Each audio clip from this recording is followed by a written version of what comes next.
करते रहे इन लोगों के लिए, ये क्या करते रहा, अतब क्या क्या बोलते रहता है। इसलिए कुछ लोग तो अंड बंड बोलते रहता है। और एक वो जो हमारे साथ डिप्टी सीएम थे, वो बेचारे को रोज बोलना ही है। वो अगर अंड बंड नहीं बोलेंगे तभी तो वापिस कर दिया है कहीं और।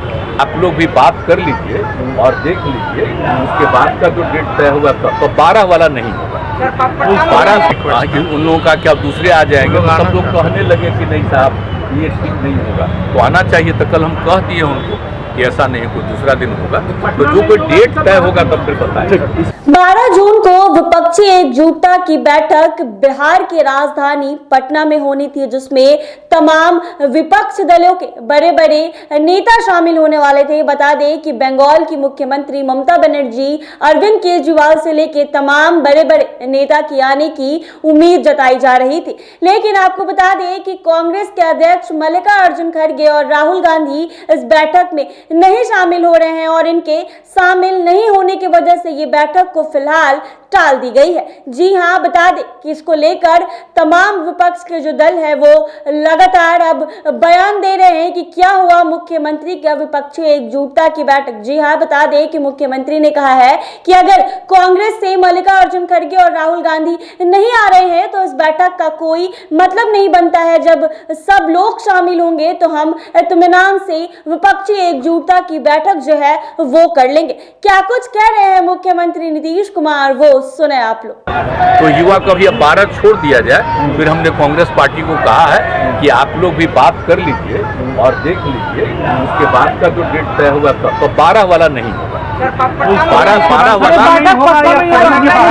उसके लिए कि बात पटना में समझिए। देखिए बात ये है कि सबको हेड को आना है। अब कोई दूसरा रिप्रेजेंटेटिव आएगा ठीक है, बाकी सब लोग दूसरे सब पार्टी के लोग भी कहने लगे कि मान लीजिए कि उसके तरफ से कोई दूसरा आएगा ये अच्छा नहीं रहेगा, क्योंकि कांग्रेस पार्टी बारे में चर्चा होने लगी कि उनके हेड नहीं आएंगे, नीलों का रिक्वेस्ट उन लोगों का क्या दूसरे आ जाएंगे, तो सब लोग कहने लगे कि नहीं साहब ये ठीक नहीं होगा, तो आना चाहिए। तो कल हम कह दिए उनको कि ऐसा नहीं, कोई दूसरा दिन होगा, तो जो कोई डेट तय होगा तब फिर बताएंगे। इस महीने में सर ये हम सबकी इच्छा से हम तो चाहेंगे इससे महीने, और ये भी चाहेंगे कि जल्दी से जल्दी हो, तो उन लोगों का आ जाएगा, आ जाएगा तब तो देख लेंगे सर। सभी बताएंगे। सर दोषी ठहराया जा रहा, कह रहे कि उनकी आप कल प्रेस कॉन्फ्रेंस में थे, क्या चीज़ की 5 विभागों का भार है। बीजेपी बोल रही है कि 5 विभागों का भार है, इसलिए नहीं ये क्या बात करते हैं लोग, क्या बात कर रहा है, कौन बोलता है? जो लोग बोलता है उसका कोई मतलब है? आज का जो सबसे ज्यादा स्टेटमेंट कौन देता है?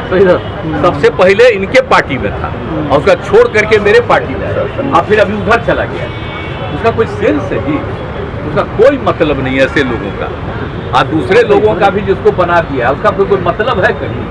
अब पिछली बार ही चुनाव वो जीतने की स्थिति में नहीं था, वो आरएसएस वालों ने भी कहा हमको, तो तुरंत हमने इनको करता अरे अपने अध्यक्ष जो है ललन जी को, हम ललन जी को कहे कि वहां जाकर के प्रचार करें। तो हम लोग तो क्या करते रहे इन लोगों के लिए, ये क्या करते रहा, अतब क्या क्या बोलते रहता है। इसलिए कुछ लोग तो अंड बंड बोलते रहता है। और एक वो जो हमारे साथ डिप्टी सीएम थे, वो बेचारे को रोज बोलना ही है। वो अगर अंड बंड नहीं बोलेंगे तभी तो वापिस कर दिया है कहीं और, तो बेचारे को कुछ ना कुछ जगह मिल जाएगा। अच्छा हो तो पुराना आदमी है, अब उस सबको तो बताइए ना, आना चाहिए ना इसमें है? कोई नहीं तो कहाँ आता है? आप जरा उस सबको मतलब अगर है, जेपी मूवमेंट से तक थे, अभी जेल में रहा ना जी, तो वो सब रहे तो आना ना चाहिए था। ये सब जो किया सबकी सहमति से हम शुरू करवाए हैं ये काम।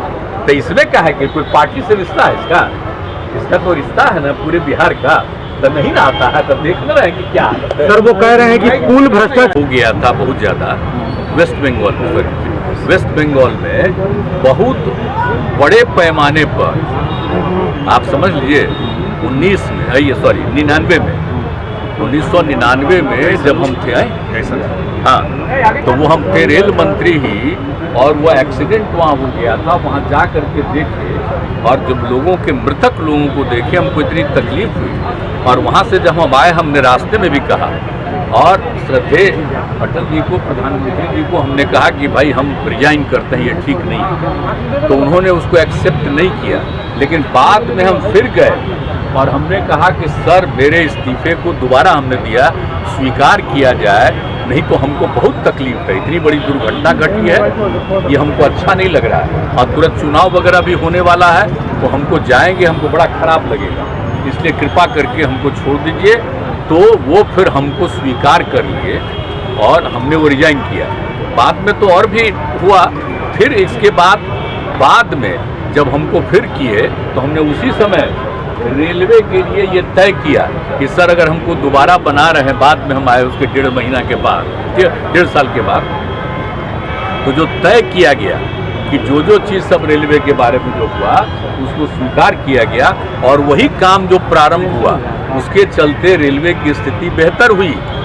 और उसके बाद फिर नई सरकार भी आई तो उन लोगों ने भी इस काम को किया, तो हुआ है। लेकिन अब ये कैसे एक्सीडेंट हो गया है इसको तो देखना चाहिए ना। और पहले आप जानते हैं रेल का जो डिपार्टमेंट होता था उसका बजट पेश होता था अलग से, आप जानते हैं ना। और सारे लोग, आपको नहीं मालूम है, पूरे लोकसभा में और राज्यसभा में सबसे ज्यादा लोग उसी के बारे में कहते थे। और जब हमको फिर मंत्री बने तो हमने सारे लोगों को, जितने एमपी और किसके होते थे लोकसभा राज्यसभा, सब की बात सुनते थे और उनके इलाके में 6 महीने में एक काम जरूर करवाते थे। तो इसलिए सब लोग होता था, सब लोगों की बात थी। और अब बाद में सोच लीजिए उसका आज बजट पेश होता था, जब बजट पेश होता था सबसे पहले वो इतना ज्यादा आकर्षित, आप जानते हैं जो हम रेल मंत्री थे, पूरी रात चलती रहती थी हाउस, 7 बजे सुबह जाकर के बंद होता था और अगले दिन का समझ लीजिए हम लोग करते रहते हैं। लेकिन अब नई सरकार आई है उसने बजट को ही खत्म कर दिया। तो इन लोगों को कोई सेंस है जी? आज जो है प्रधानमंत्री, उनको सोचना चाहिए ना कि उनके राज्य में कितना विकास के लिए गए, कितना काम किया, इन सब चीजों को तो यादें नहीं रखेंगे। तो आपने सुना मुख्यमंत्री ने क्या कहा। बता दें कि लोकसभा चुनाव आ रहा है जिसको लेकर तमाम पार्टियां तैयारी में जुटी है, तो वहीं मुख्यमंत्री नीतीश कुमार जो हैं विपक्षी एकजुटता की कोशिश में जुट रहे हैं। जी हां, कहीं ना कहीं मुख्यमंत्री नीतीश कुमार की जो मेहनत है वो रंग ला रही है। तमाम विपक्ष दल के बड़े बड़े नेता बिहार की राजधानी पटना में 12 जून को शामिल होने वाले थे, लेकिन कांग्रेस के अध्यक्ष मल्लिकार्जुन खड़गे और राहुल गांधी के नहीं शामिल होने की वजह से इस बैठक को फिलहाल टाल दी गई है। इस बैठक की, अब ये बैठक कब होगी इसकी कोई आधिकारिक जानकारी अब तक नहीं आ पाई है, लेकिन विपक्षी एकजुटता की बैठक तो बिहार में होगी ही। ऐसे ही तमाम अपडेट्स के लिए बने रहें NBC 24।